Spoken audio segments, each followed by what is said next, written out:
제가 한 신문 칼럼이 눈에 들어와서 먼저 나눕니다. 금년 초에 미국 라스베이거스 세계 가전 전시회가 있었습니다. 그런데 한국 기업들이 전체 혁신상의 절반가량을 휩쓸었습니다. 그런데 이것이 금년 초만이 아니고 2024년부터 매년 이어지고 있다고 합니다. 대한민국 사람 대단합니다. 일명 혁신 강국임에 틀림없습니다. 자, 그런데 이 화려한 지표 이면에는 찜찜한 역설이 숨겨져 있습니다. 그것은 뭐냐 하면 우리는 더 얇은 TV, 더 정교한 폴더블 디스플레이, 더 빠른 센서로 상을 휩쓸지만 왜 우리나라는 정작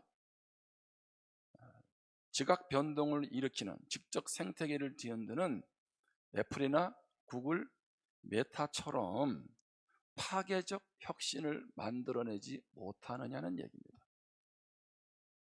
실제로 포브스가 발표하는 글로벌 브랜드 순위에서 삼성전자를 제외하면 세계인의 삶을 지배하는 한국 브랜드는 거의 없습니다. 과학 철학자 토마스 쿤의 용어를 빌리면 대한민국은 정상과학의 세계 챔피언인 셈입니다. 정상과학. 이건 무슨 얘기냐면 이미 확립된 패러다임 안에서 주어진 수수께끼를 가장 정교하게 풀어내는 활동을 말합니다. 쉽게 말하면 주어진 것에서는 답을 잘 찾아가는데 창의적이지는 않다는 거예요. 그 원인을 학교 교육에서 찾고 있습니다. 자, 10대 아이들의 폭발적 에너지가 오로지 불확실성을 없애고 수능과 내신 점수라고 하는 확정적 보상을 향한 최적화에만 투입된다는 것입니다.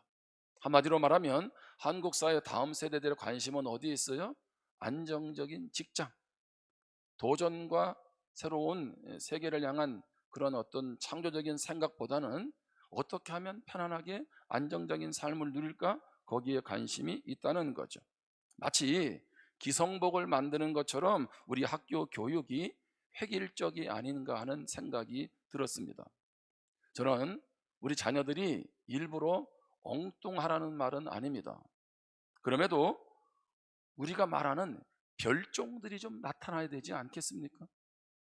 교회 충성된 일꾼을 보면 다는 그렇지 않은데 어릴 때부터 교회 유리창 많이 깨고 교회 문자가 교회 충성된 일꾼이 되는 경우들이 많아요. 여러분 교회 안에 그런 자녀들을 더 믿음으로 축복하시기를 바랍니다. 우리는 실수할 기회를 주지 않아요. 그리고 어떤 결과를 만들어내기를 원하지 않습니까? 그런 가운데서는 창의적인 인재, 파괴적 혁신은 나타나지 않을 거라는 거죠. 여러분 AI가 생겨나면서 지금 시대는 남이 가는 길, 남과 똑같은 길 걸어가면 살아남기 힘든 시대입니다. 나만의 매력을 어필해야 살아남는 그런 시대가 되었습니다. 여러분 그리스도인이 된다는 것은 무엇일까요? 세상도 파괴적 혁신을 요구하고 있듯이 그리스도인의 삶도 세상 사람과 다른 삶의 방식을 요구하고 있다는 겁니다.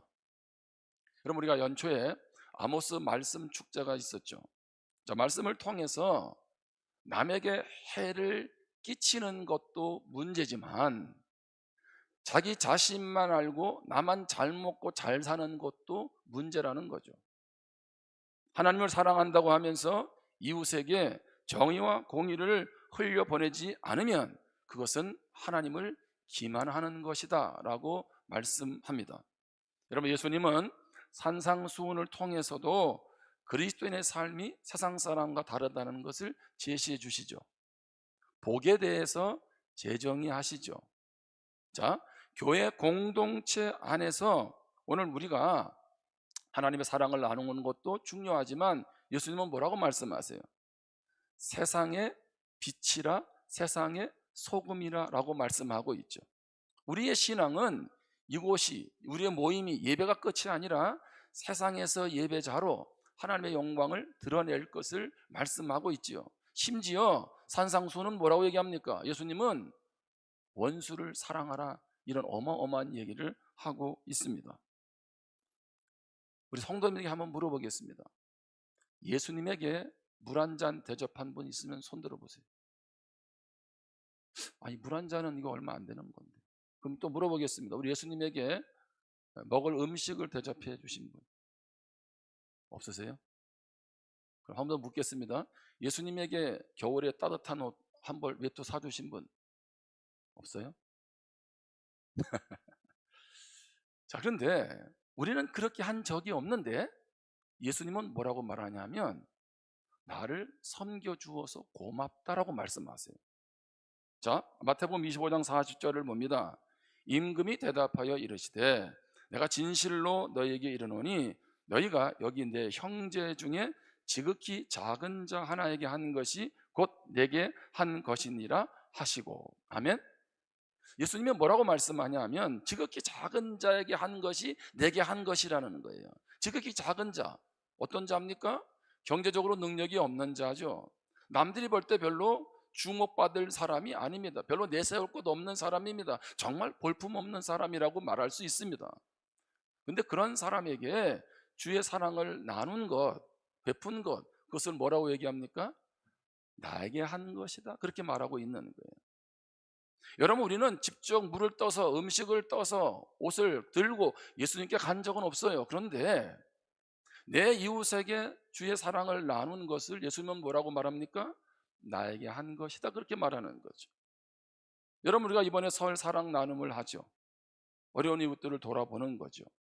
자, 그런데 정확히 표현하면 우리의 사랑 나눔은 누구에게 하는 겁니까? 오늘 말씀에 의하면 그 성도가 아닌, 그 사람이 아닌 예수님에게 하는 것이다 라고 말하는 거죠. 그래서 성경은 무슨 일을 하든지 죽게 하듯 하라, 그렇게 말하고 있습니다. 이런 표현이 과할지 모르지만 그렇게 보면 내 옆에 있는 성도가 누구예요? 예수님이에요. 예수님. 이런 것만 딱 잘라서 가면 이단이라 그럽니다. 근데 말씀을 가만히 의미를 해석해 보면 내 옆에 있는 사람이 예수님이에요. 그렇다면 우리는 그 사람에게 함부로 말할 수 없죠. 무시할 수 없고요, 함부로 대할 수가 없다는 겁니다. 내 아내가 누구라고요? 예수님. 내 남편이 누구라고요? 예수님. 그러면 여러분 어떻게 대하겠어요? 그렇게 함부로 대하지는 않을 거라는 거죠. 오늘 본문은 남유다의 히스기야 왕 때 일어난 일입니다. 자, 히스기야 왕은 25살에 남유다의 왕이 돼서 29년 동안 나라를 다스렸습니다. 자, 히스기야 왕은 다윗의 길로 하나님 보시기에 정직하게 행했던 왕입니다. 히스기야 왕 당시에 북이스라엘은 아수르에 의해서 멸망하게 됩니다. 자, 북이스라엘이 아수르에 망했다는 것은 남유다도 풍전등화와 같은 위기를 지금 겪고 있다는 얘기가 되겠죠. 아수르가 가만두지 않을 것입니다. 자, 그래서 남유다는 아수르의 사네립 왕으로부터 그 공격에 의해서 위기에 처하게 됩니다. 오늘 말씀은 17장, 18장, 19장 다 연결이 되는 말씀인데요. 자, 18장, 열왕기하 18장 17절 이하에 보면 아수르 왕이 랍사게를 비롯한 군대 장관들과 18만 5천 명을 거느리고 예루살렘을 둘러쌉니다. 자, 유다의 일부 성읍들을 점령합니다.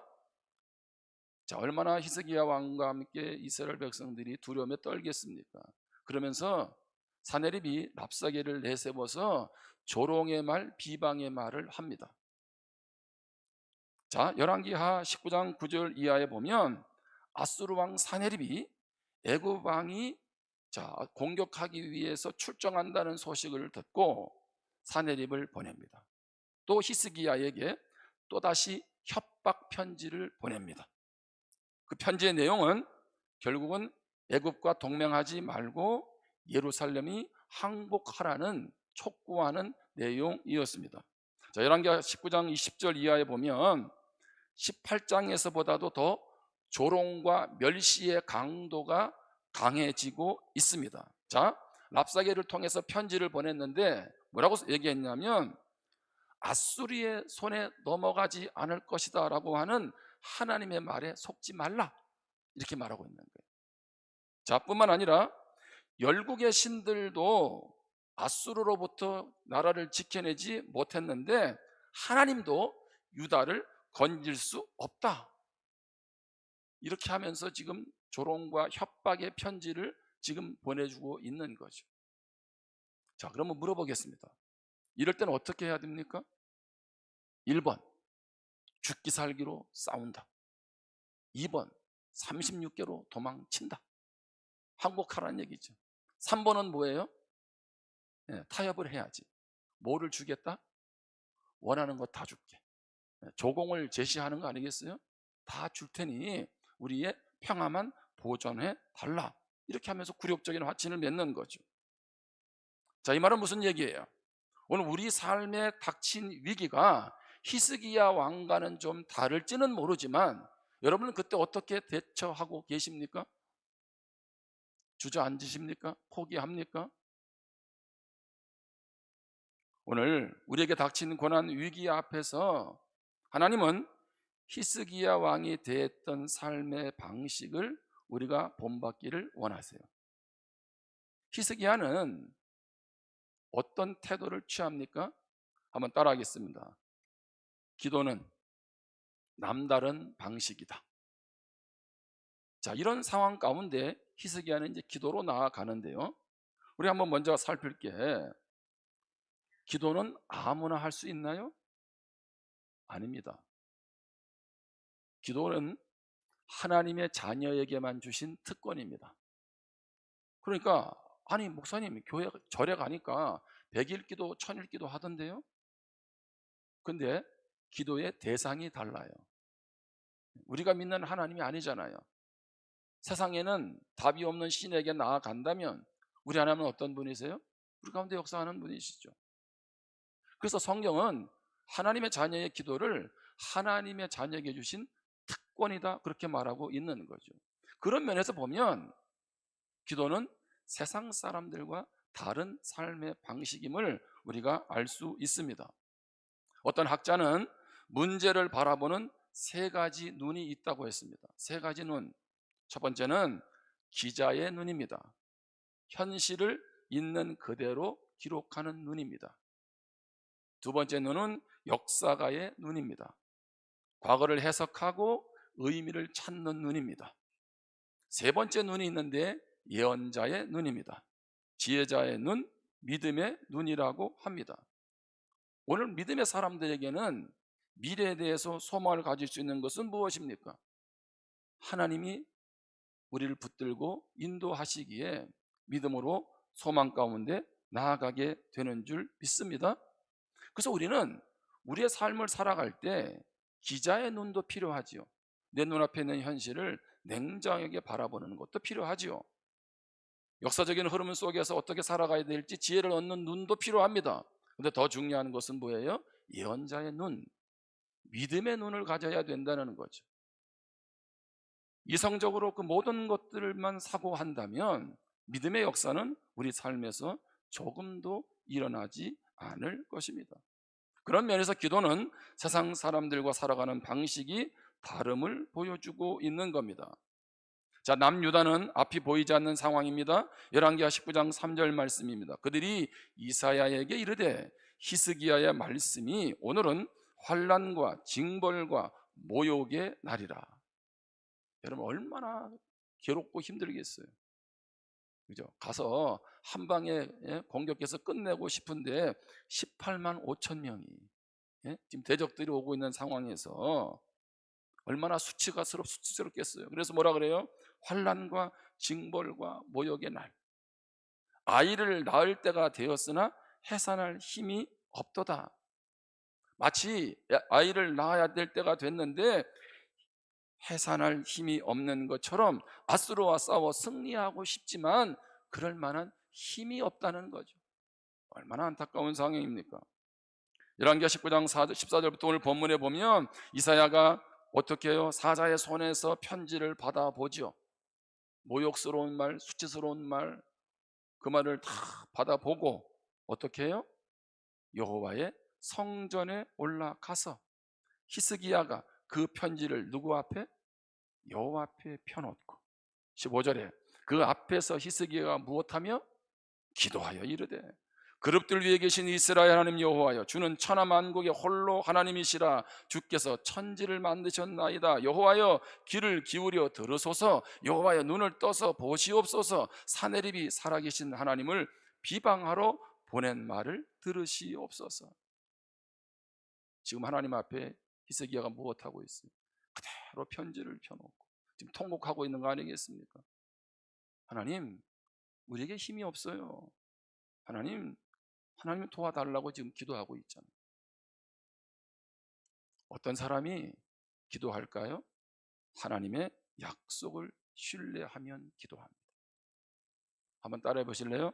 하나님의 약속을 신뢰하면 기도한다. 자, 하나님은 지금 절망 가운데 신음하고 있는 히스기야에게 먼저 이사야 선지자를 통해서 약속의 말씀을 주세요. 열왕기하 19장 6절입니다. 이사야가 그들에게 이르되 너희는 너희 주에게 이렇게 말하라. 여호와의 말씀이 너는 아수르 왕의 신복에게 들은 바 나를 모욕하는 말 때문에 무엇하고 두려워하지 말라. 7절에 내가 한 영을 그의 속에 두어 그로 소문을 듣고 그의 본국으로 돌아가게 하고 또 그의 본국에서 그에게 칼에 죽게 하리라 하셨느니라 하더라. 하나님은 앞으로 이 전쟁이 어떻게 될 것인지를 말씀하는 거죠. 그러면서 너를 그렇게 조롱했던, 하나님을 조롱했던 그 아수르의 왕 사네립을 내가 손을 볼 거야, 가만두지 않을 거야, 칼에 죽게 될 거야 라고 말씀하고 있는 거죠. 자, 그러면 묻겠습니다. 이사야 선지자를 통해서 히스기야 왕에게 이 말을 했을 때 당장 눈앞에 아수르 군대가 사라졌나요? 그렇지 않죠. 아수르의 왕 사네립이 죽었나요? 그렇지 않아요. 그러면 지금 여호수아는, 히스기야는 뭐를 붙잡고 하나님의 약속을 믿고 기도하러 가는 거죠. 자, 모세가 이스라엘 백성들을 광야 여정을 이끌고 나서 이어서 이제 여호수아가 지도자가 되죠. 한번 생각해 보세요. 교회로 말하면 교회 개척자고 어마어마한 부흥을 이루었다고 생각할 때 그 후임 목사 되는 게 쉽겠냐고요. 앞에서 조금 못한 게 있어야 후임이 좀 드러날 건데, 여러분 모세가 얼마나 하나님 앞에 크게 쓰임 받았나요?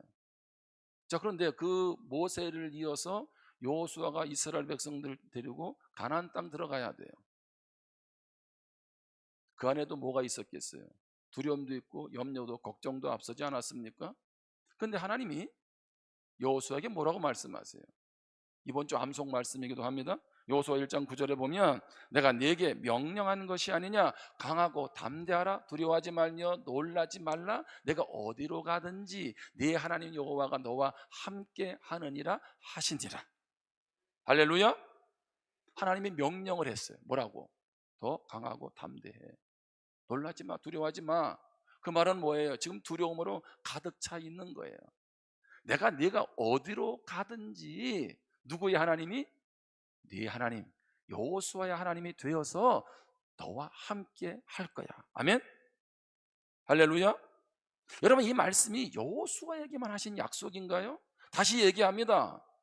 가나안 정복 만만치 않아요. 아무런 일도 일어나지 않았어요. 근데 하나님은 여호수아에게 뭘 주셨어요? 약속의 말씀을 주셨어요. 그 약속의 말씀을 붙잡고 나아가고 있는 거죠.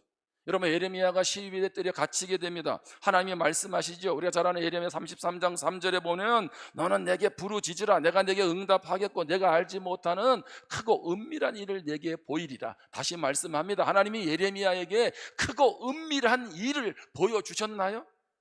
남유다가 지금 바벨론에 무너지는 상황에서 하나님이 크고 은밀한 일을 보여줬나요? 아직 안 보여줬어요. 그런데 너는 나에게 기도해, 부르짖어, 그러면 내가 너에게 응답해 줄게. 아멘. 가만히 성경을 보면 하나님 우리에게 약속을 주셨어요. 여러분, 성경 말씀은 전부 우리에게 주신 약속 아닙니까? 그러면 묻겠습니다.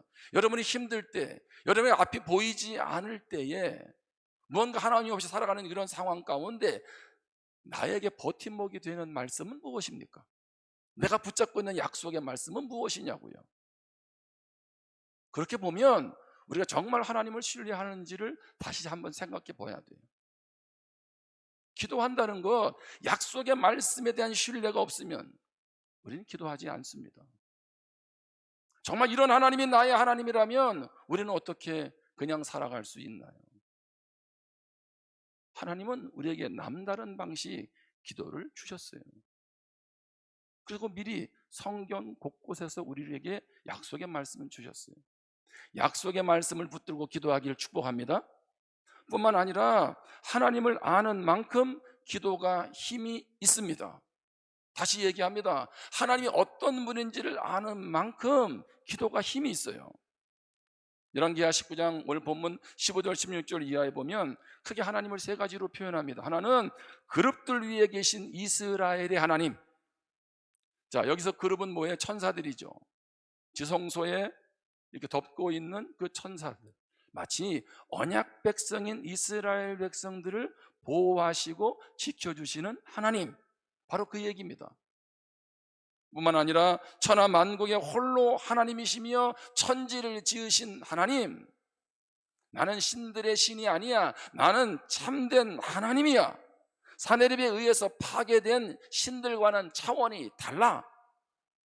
하나님은 천지를 창조하신 전능한 하나님, 창조주 하나님이신 줄 믿습니다.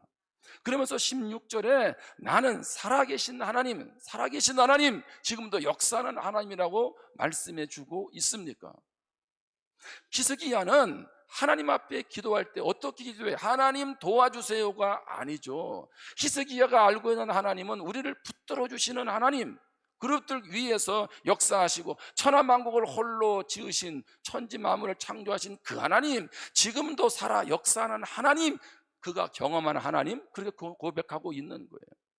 여러분, 내 인생의 위기 속에서 우리가 붙잡는 하나님은 어떤 하나님입니까? 성경은 얼마나 다양한 하나님을 우리에게 보여주고 있나요? 창조주로, 전능하다고, 무소부재하다는 것으로, 위로로, 소망으로 얼마나 우리에게 많은 하나님의 하나님 되심을 보여주고 있습니까? 그런데 우리는 어떤 하나님 붙잡고 계세요? 어떤 하나님? 우리가 힘 있는 기도로 나아가려면, 그 기도하면서 주저앉지 않으려면 그 하나님이 어떤 분인지를 알아야 된다는 거예요. 여러분, 기도가 여러분의 삶에 새로운 역사를 가져오는 남다른 방식이 되기를 주님의 이름으로 축복합니다. 뿐만 아니라 기도하면 남다른 결과를 얻게 됩니다. 열왕기하 19장 35절부터 보면 이 밤에 여호와의 사자가 나와서 아수르 진영에서 군사 18만 5천 명을 친지라. 아침에 일찍 일어나 보니 다 송장이 되었더라. 야, 이게 세계 전사에서 찾아보기 힘든 일이죠. 하룻밤 사이에 그 아수르 병사들 18만 5천 명이 죽었다는 거예요. 그러면 질문합니다. 이스라엘 백성들은 몇 명 죽었나요? 이럴 때 대충 얘기하면 안 됩니다. 몇 명 죽었어요? 한 명도 안 죽었어요. 자, 뿐만 아니라 36절에 보면 아수르 왕 사네립이 떠나 돌아가서 어디에? 아수르의 수도인 니느웨에 거주하더니 그가 그의 신 니스룩의 신전에서 경배할 때에, 그렇게 자랑하던 니스룩의 신전에서 경배할 때에 아다람멜렉과 사레살이 그를 칼로 쳐 죽이고, 사네립이 아들이에요. 사네립을 왕을 쳐 죽이고 아라랏 땅으로 그들이 도망하며 그 아들 에살 핫돈이 대신하여 왕이 되니라. 자, 오늘 하나님께서 기도했더니 18만 5천 명을 하룻밤 사이에 다 칼로 하나님이 무너뜨리게 하시고 이스라엘은 한 명도 피해가 없었습니다. 이런 예를 한번 또 찾아보죠. 여러분, 이스라엘 백성들이 출애굽할 때 홍해 앞에 서게 되잖아요.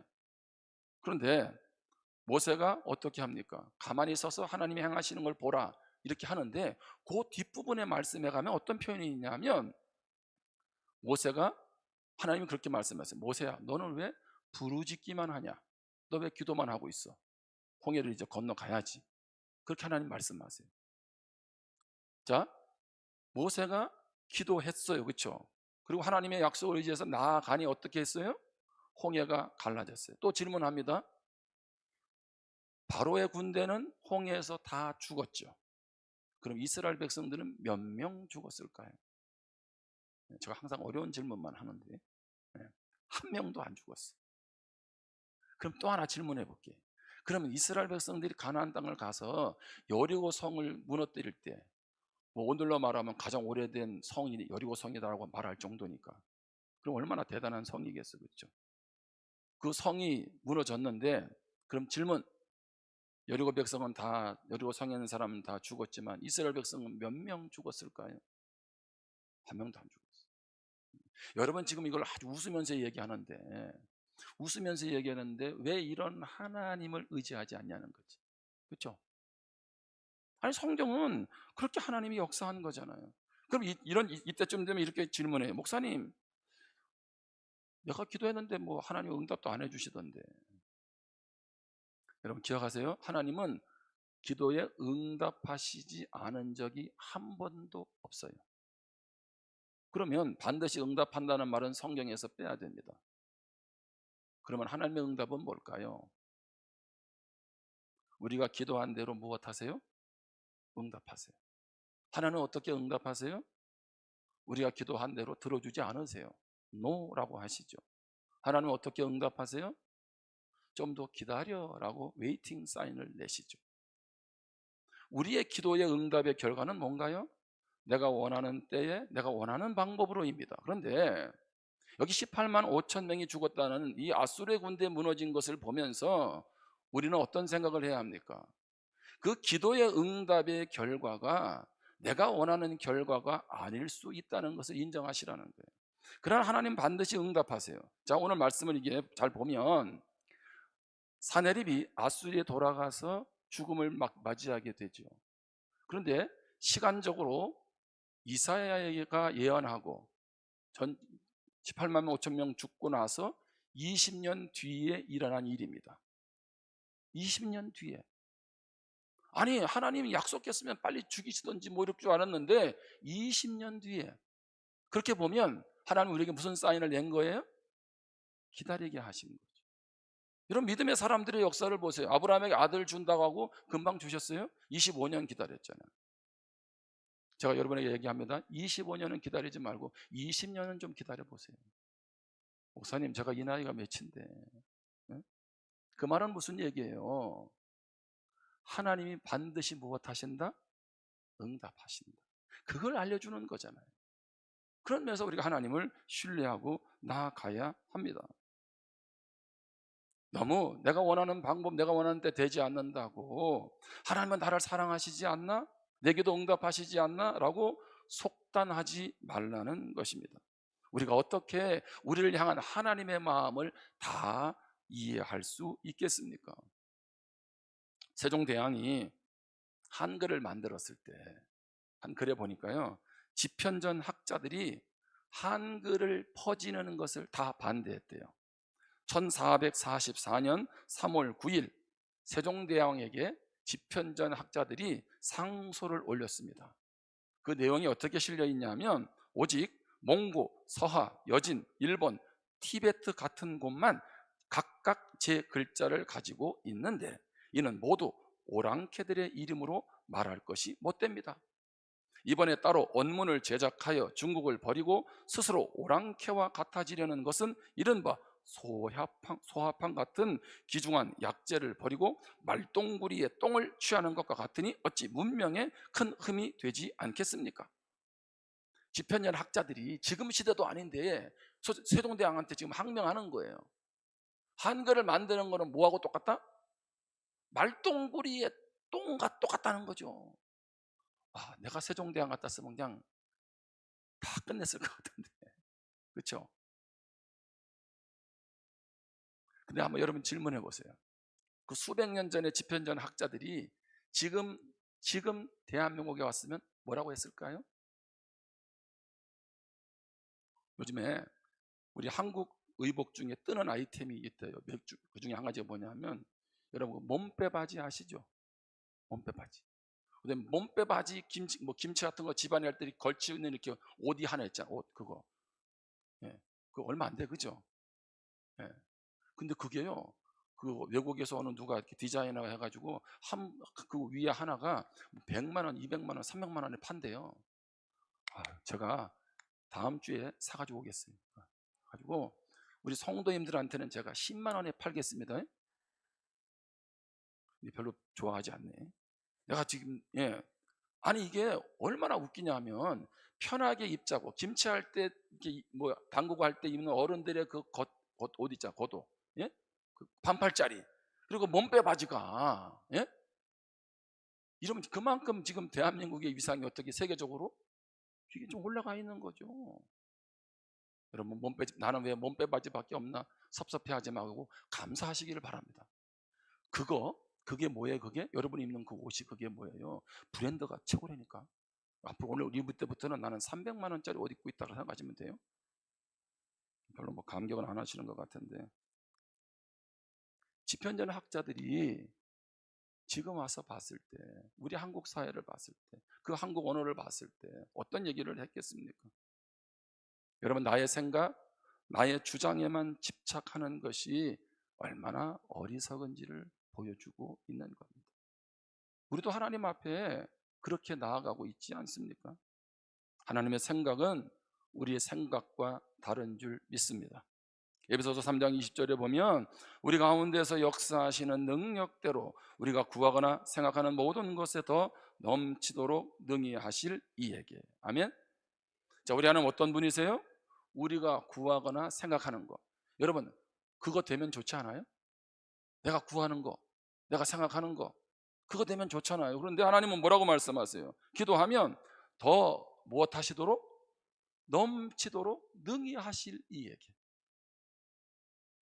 쌀로 말하면 대박이라는 거 있잖아요. 그렇죠? 한 대든 말이든 상인들은 어떻게 합니까? 이렇게 딱 치잖아요. 이렇게 그죠? 좀 더 나가면 아까우니까. 제가 한번 이렇게 과일을 사본 적이 있는데요. 수북하더라고. 집에 왔더니 밑에 뭘 하나 깔아놨더라고. 이렇게. 나는 그 위에 모습만 보고 샀는데. 회를 먹을 때 비싼 집에 가면 회는 얼마 안 나고 밑에 뭘 깔아요? 그 자부동 깐다 그러잖아요. 그렇죠? 예? 밑에 뭘 깔아놨잖아, 그렇죠? 여러분 그거 많이 깔아놓는 게 좋아? 회 많이 주는 게 좋아요? 따라합시다. 우리 하나님은 자부동 안 깔고, 아멘. 그런 하나님이에요. 쫀쫀하게 주는 하나님이 아니라 우리의 계산 방법을 초월하는 거예요. 그런데도 불구하고 아니 그렇게 하실 수 있다고 그렇게 부어주신다고 하는데도 우리는 하나님 의지하지 않죠. 우리 한번 같이 말씀을 읽겠습니다. 시편 81편 10절 말씀입니다. 같이 읽겠습니다. 시작.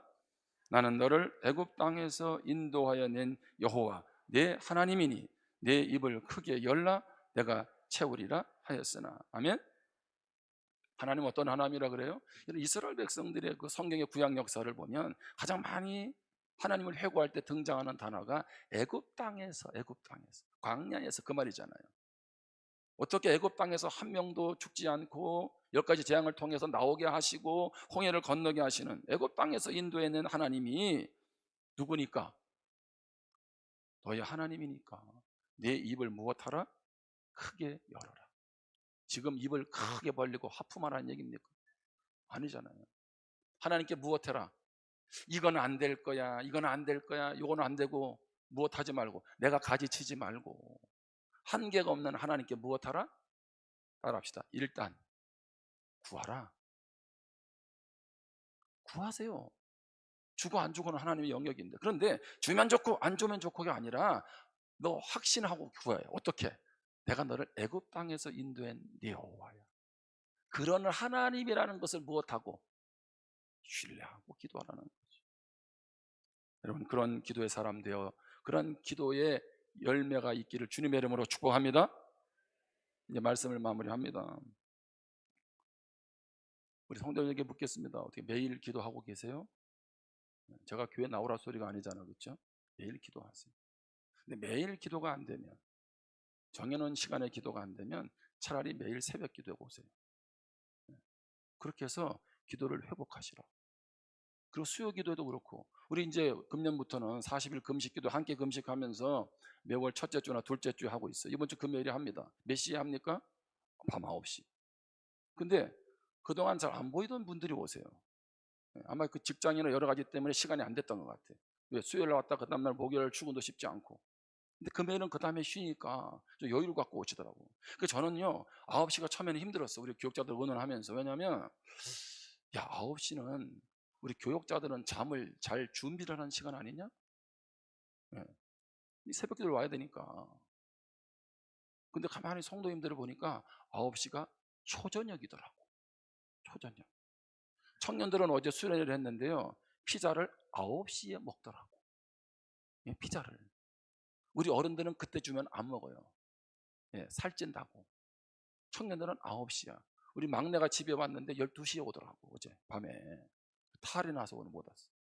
이게 무슨 뭘 얘기하냐면, 여러분 어젯밤에 요즘에 하는 프로그램 중에 뭐 나 혼자 산다도 있고 뭐 전시적 무슨 시점도 있던데, 우리 성도님들 집에 어젯밤에 몇 시까지 텔레비 봤어요?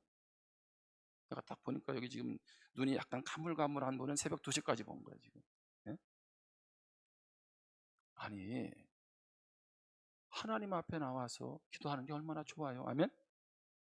저는 절대 여러분 늦은 밤에 부른 적이 없어요. 초저녁에 불렀습니다. 이거는 못 온다고 핑계할 수 없어. 자, 금요일 저녁에 친구분들 만나세요. 약속 지키세요. 그리고 1차 가세요. 다 가시라고. 그리고 탈 거 다 하고 시간 보니까 아직도 9시가 안 됐어요. 이렇게 해서 가만히 계시지 말고 기도회로 오세요.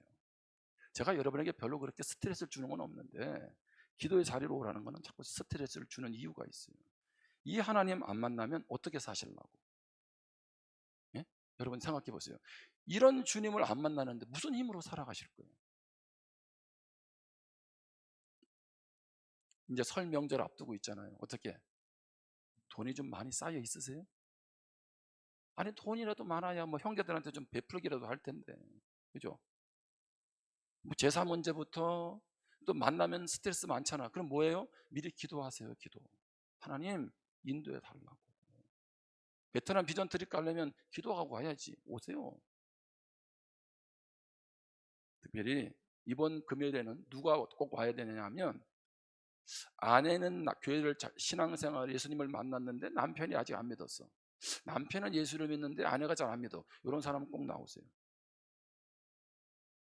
예, 꼭 나오세요. 예. 그리고 같이 기도해야 돼요. 아멘. 하나님은 오늘 우리 가운데 일을 하시는 줄 믿습니다. 하나님의 스케일은 달라요. 그렇다면 오늘 우리가 하나님 주신 이 남다른 방식 기도로 하나님의 약속을 붙잡고 하나님을 더 알아감으로 힘있게 기도할 수 있기를 바랍니다. 그리고 그 기도 가운데 역사하시는 하나님의 결과를 보기를 주님의 이름으로 축복합니다. 기도하겠습니다.